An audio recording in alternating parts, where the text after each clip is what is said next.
Good morning. This is Kelley Hobart from Alpaca Direct. Sorry I'm a little bit late today. We had computer technical difficulties, so we're just using my cell phone. So hopefully y'all can hear everything and see everything okay.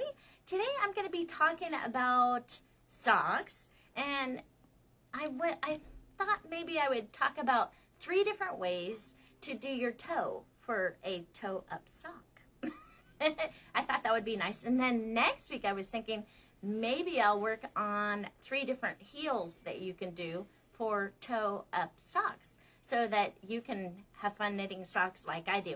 I like the toe-up method because you can use every single bit of your yarn and you don't have any scraps left over, which is lovely. You can make that cuff nice and long because you know exactly that your foot is all done. You know how much yarn you can use because you can use it right to the end. And I also like doing mine 2 at a time in the round using the magic loop method. Of course, I love doing that. So every week we have a drawing, and this last week we had a drawing for some lovely Millie Calori, and this is Baby Merino, and it's by Lang Yarn Company. It's great yarn, and so this was the winning color. And then I thought for this week I would do some Zauberball Crazy. And I have this nice, really bright colorways. Or I thought this one on this gold one would be great for a Ukraine scarf. Don't you think that's cool, Jim? Mm-hmm. So you guys vote on it. You post comments in the comment section. Let me know which color you like, either the bright or Ukraine. And we can send this out to the lucky winner for next week. If you're not familiar with Zauberball Crazy, it's by Shoppa-Wool. Cassell sends this to us. And let's see what it is. Let's see here. I know it's made in Germany, and it's like 437 yards or so. And it is wool. I don't think that we have any nylon in here. Oh no, it is. It has 25% nylon. So it does have some nylon. But it's perfect sock yarn. Either color. You can make socks or shawls, anything. Just because I call it sock yarn doesn't mean it's just for socks. It's for any kind of things. Scarves, whatever. So what are the colors they voted for? What are the colors? So we have this brights, or we have Ukraine. Okay. And I thought this has the blue and the gold color in it. And if you guys aren't familiar with the Ukraine flag, the blue is for the blue sky, and the gold is for the golden wheat, because they're one of the leading exporters of wheat, and their soil is very rich, and that's where the colors from the flag come from. So I wanted to take a look at 3 different toes, and the first one I was talking about is this one right here. If you look at it, it is a garter stitch toe. And how you get a garter stitch toe is you knit a regular, you increase 1 round and then knit 1 round, and increase 1 round and knit 1 round. Just a standard toe that we see on almost every sock. And the only thing different you do for a garter stitch is instead of doing that knit round, you do a purl round.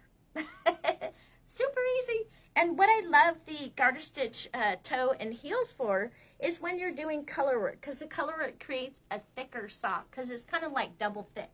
And so it just makes sense that you would have, if you're doing color work where it's double thick, that you would have that double thick toe and a double thick heel, don't you think?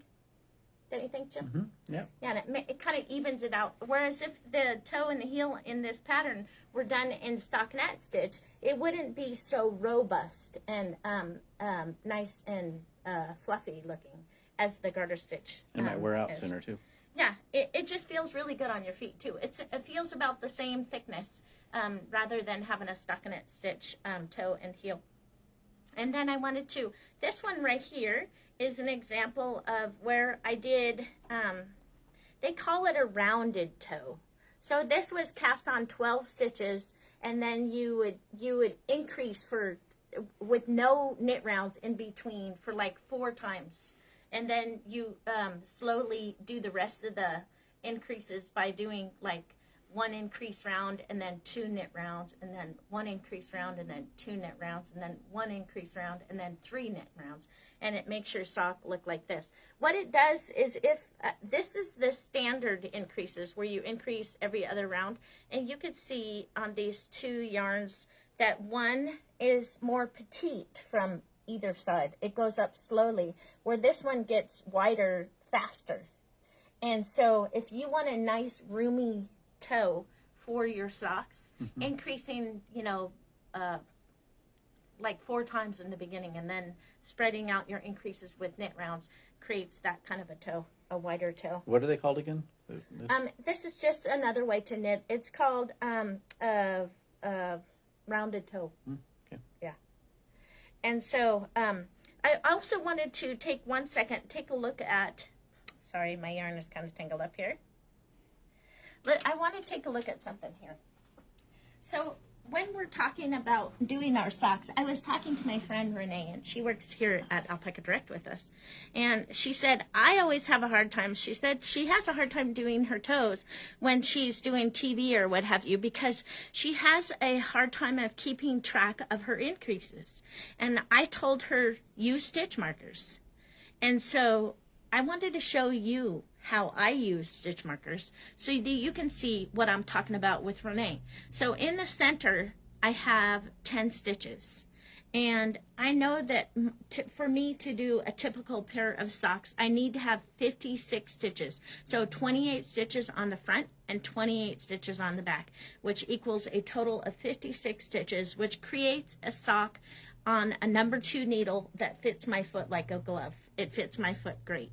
So I know that if I have 10 stitches in the center and I have 9 stitches on each side, 9 and 9 is 18 plus 10 is 28. Do you see how that is? So as I'm doing my increases, I'm going, it starts out with 2 stitches. It'll go 2 stitches, 2 stitches, 2 stitches, 2 stitches, and then 3 stitches, 3 stitches, 3 stitches, 3 stitches. So I can easily see if I've accidentally missed an increase. Because I was talking to Renee and she said, I will miss an increase, but I can't really tell where I missed the increase. So I end up having to take it out and start over. But if you set up your stitch markers this way, then you will never have to take your socks out. Number 1, when you're doing that toe, you will notice right away when you're doing your toes if you've missed increase, because you'll, for instance, have 3 stitches here and then 4 stitches on all the other ones. So you'll know, oops, I missed an increase right here. And so that's what makes it easy. So I wanted to show you on here, I've already started on, I cast on for the toe up sock, and then I placed the markers. And then now I'm ready to do the other half. So I placed the markers here, and then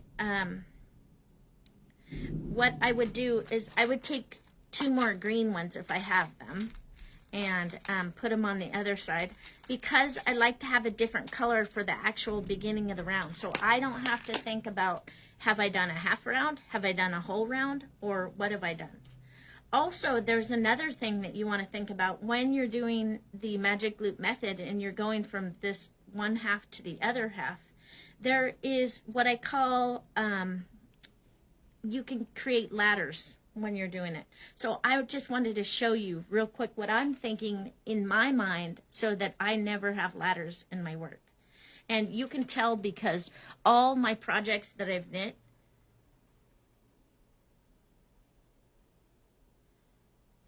no ladders. The gauge looks really good.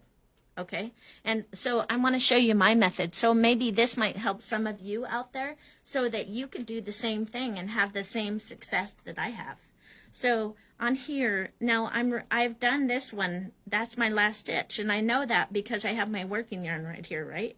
So now I'm going to start my increases on the other half of my stock.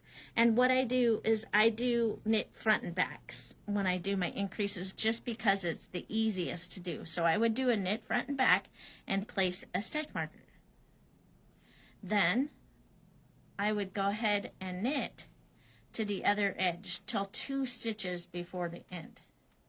And then when you get to this side, because I want my purl bump to be in the exact same spot, that's how you have to do it. And I'll show you what I'm talking about. So I'm 2 stitches before the edge, and I'm going to go do a knit. Don't take that off the needle. And then do the back, knit front and back, and then knit 1. So you see on here, when I've done mine, I have the purl bump 1 stitch before the edge, and here on this other side, again, 1 stitch before the edge. Okay? So then, when you're going to go from this go over to the next needle, always make sure that you hold on tight to that needle that you just knit with, because you can so easily pull your stitches off the needle. I don't know if any of you are new sock knitters and if you've done that before, but when I was a new sock knitter, I did it fairly often. I would accidentally pull the wrong needle and I would pull the stitches right off, the needle right off the stitches, and that is not cool.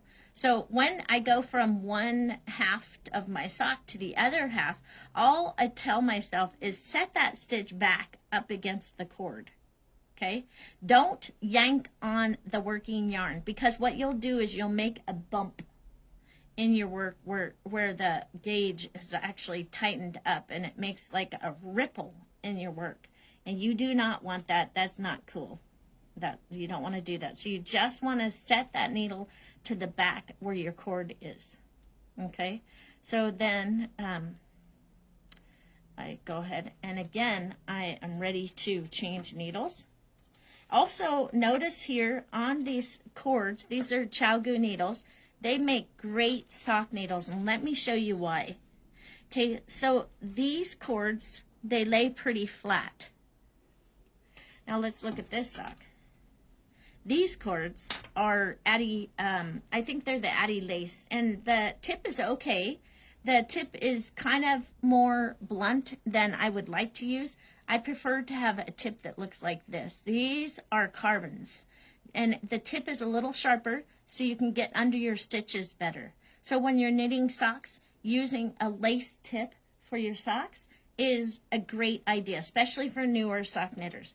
And then again, using needles, circular needles and cords that do not have memory. They do not stay whirled up in a ball like this, because I'll tell you, this right here is a nuisance that I'm always trying to work around.